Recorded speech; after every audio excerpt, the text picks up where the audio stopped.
she decided to offer a Luke Combs-themed tumbler. After selling just 18 of them, she learned Combs sued her, along with various others, for selling counterfeit merchandise. The worst part, the case is already closed, and the judge ordered her to pay $250,000 to Combs. This lady's name is Nicole, and she is a single mom who was in the hospital last week for a heart failure. She sells print-on-demand type items in her Amazon shop. And when she got home from the hospital, she went to open her Amazon account so that she could retrieve the funds and pay her bills. And her Amazon account was locked.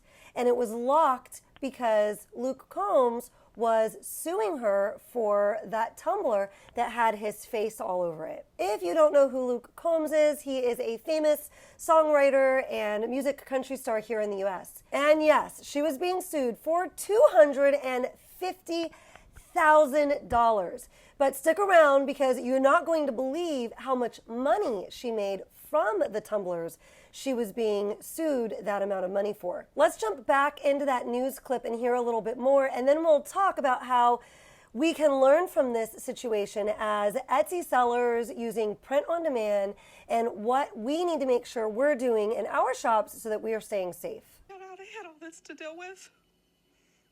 I was just trying to get my funds out to pay my bills, and I couldn't get it out. Nicole Harness's only job is selling homemade tumblers and t-shirts through Amazon. She's a big Luke Combs fan and says after she went to his concert in Tampa this summer, she decided to offer a Luke Combs-themed tumbler. After selling just 18 of them, she learned Combs sued her, along with various others, for selling counterfeit merchandise. The worst part, the case is already closed, and the judge ordered her to pay $250,000 to Combs. It's very stressful. I don't have money to pay my bills. I just want this resolved. I didn't mean any harm to Luke Combs. I quit selling the tumbler. I pulled it down.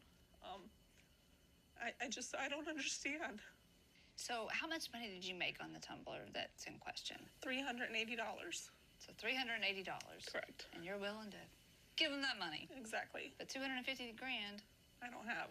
Nicole tells me the notice went to her junk email. This judgment essentially shuts down her livelihood. So there's a couple things for us to kind of unpack and talk about there. First, let's take a moment to note that she was actually served with an email that wound up going to her junk mail. She never had the opportunity to go in person to court to plead her case and explain how much money she had made from those tumblers.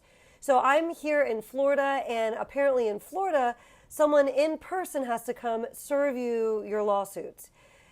She's in Illinois, and it sounds like from this news piece that I listened to that that's relatively a new thing, that they can just serve you through an email.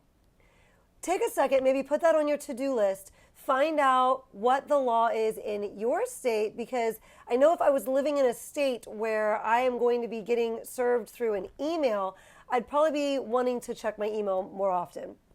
Now, hopefully, none of us are doing anything in our shops that would land us in this situation. We'll talk just a little bit more about that in a minute. Now, I'm going to tell you what I think about the entire situation, but before I do, I would really love to hear from you. What do you think about this? Did you feel that that judgment was fair? Was it not fair? What are your thoughts?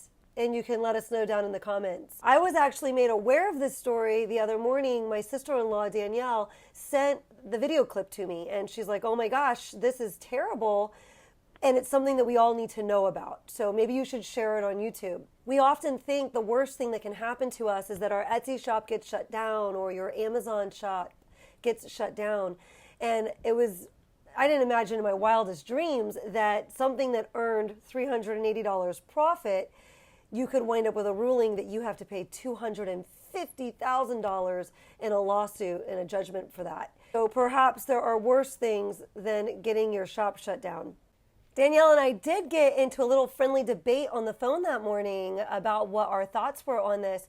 And I know that when we got off the phone, I just felt kind of overall disappointed with the situation. And right now, I don't want to lose any viewers. Keep watching, because at the end of the video, I am going to show you Luke Combs does respond to this.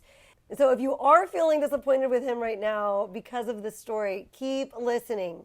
Now, I am going to tell you what my thoughts are on this, and this is really just my opinion. But I thought this was a really unreasonable consequence. The punishment just didn't match for me the crime. It could throw someone into financial ruin for the rest of their lives having a judgment like that against them. And all because of a product they made $380 on. I love Luke Combs, I love his music, and I thought when I got off the phone with my sister-in-law that morning, my heart was kind of heavy with this story.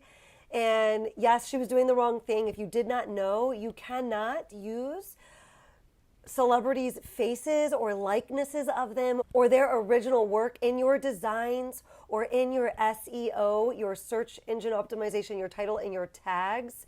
You can't use any of that anywhere. You can't use his name to promote your product. You can't use his face or his name on your products or his words like his lyrics on your products or in your title and your tags. So yes, she was breaking the law. That was not something she was allowed to be selling. And we could say all day long, well, that's not fair. Other people are doing it and they're not in trouble. Well, life is not fair. Yes, other people are doing it and they're not getting in trouble, but they could get in trouble. And then it's not fair to those artists who are now tasked with trying to catch everybody that's doing it. It can't be a rule like they've got to catch everybody or they're not allowed to catch anybody. That's not fair either. But certainly this seemed quite extreme to have such an incredible consequence. And it seemed to me that there was no human interaction at all. It just seemed all automated. It didn't seem like she would be the intended target for a lawsuit like that to me. That just didn't seem reasonable. And I just didn't feel like if she had gotten to see a judge face to face, then she had got to present the information there that they would have been like, oh, you're going to owe $250,000 now. Usually in a situation like this, they would send a takedown notice and you would get an infringement against you. But here we have this drastic lawsuit, and it is easy to see how Nicol or maybe people watching this video right now could make this mistake and not be aware of it at first and not realize that you're doing the wrong thing because so many other people are doing it. And so you think, oh, it must be okay because everybody has Disney things in their shop. So I guess it's okay for me to make Disney things. It isn't. When I first got started, I was really and am really into Jeeps. And I wanted to make stuff that said Jeep Girl on it. I had no idea I was infringing on the Jeep brand, but I was infringing on the Jeep brand, and I started to become aware of it a couple months in and knew that I should take it down, but didn't have the heart to do it quite yet.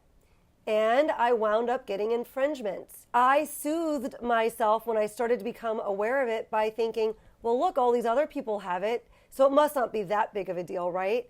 And well, I'm just a little old shop. Who's going to find little old me? And I probably had, I don't remember how many sales I had when I got those infringements. I got 4 all in one swoop, but I couldn't have had much more than 100 sales at the time. And they found me and I got those infringements. If this video is reaching the ears of anyone that is in that type of scenario and you're worried that taking those infringing items out are going to kill your shop, I was able to recover from that. I took all of those infringing items, and that was close to half my shop was Jeep Girl stuff. I had really enjoyed designing in that area, and I designed a bunch of it. It became the thing that I enjoyed designing the most. And I was still able to recover from that, and I was still able to grow my shop into what I've grown it into. And I'm going to address something else real quick that I'm predicting that at least some people are going to be thinking in this part of the video. If you were thinking, well, your shop wouldn't have gotten to 100 sales had you not had that infringing item in your shop to begin with. So that got you your start. I disagree with that also. So if you're in that situation, don't fall into the trap of thinking that you have to do that to build your shop. My first sale was a teacher item. My second and third and fourth sales were grandma and aunt items.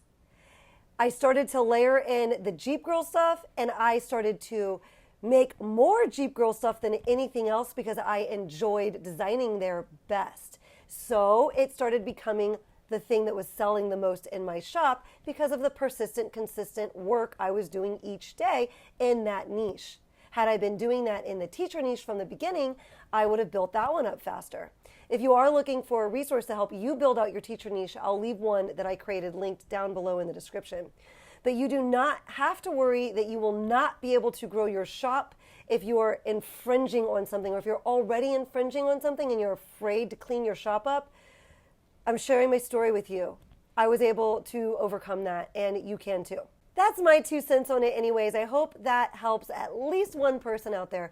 Let's hear from the lawyer on what she should do next. I looked at the lawsuit with attorney Matt Winder, who is not associated with this case. He called this a cautionary tale for anyone selling homemade products online. I'm surprised and sympathetic to this poor woman that, is probably just trying to provide for herself. But the law can be very harsh. And frankly, to find that in Illinois they're now allowing email service, this may be the test case for why that shouldn't happen.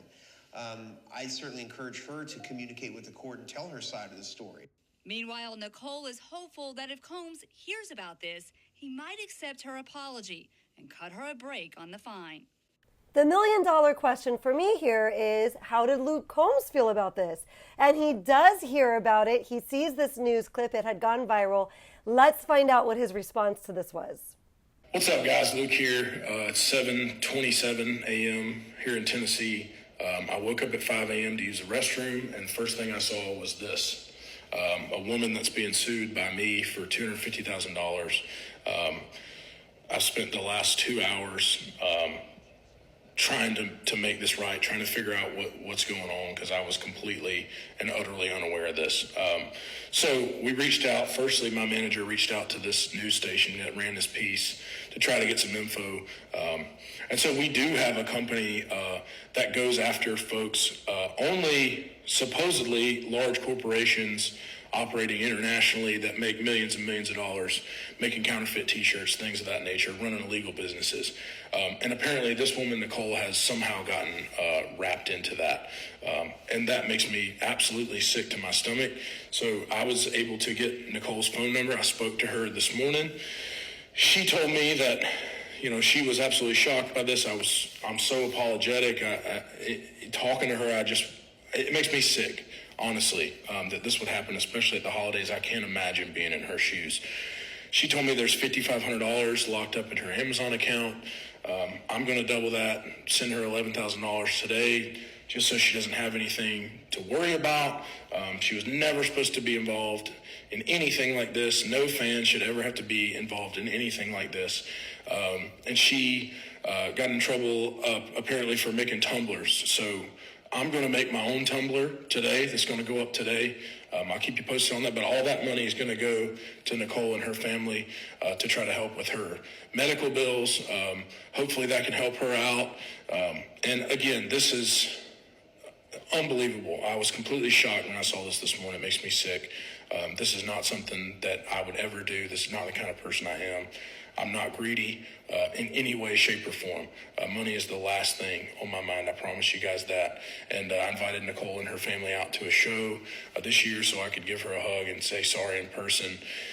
And yeah, I love you guys. I just wanted to clear that up, man, because it makes me sick for anybody to be thinking that I'm this kind of person, because I'm the farthest thing from it. So love you guys, and I'll keep you posted.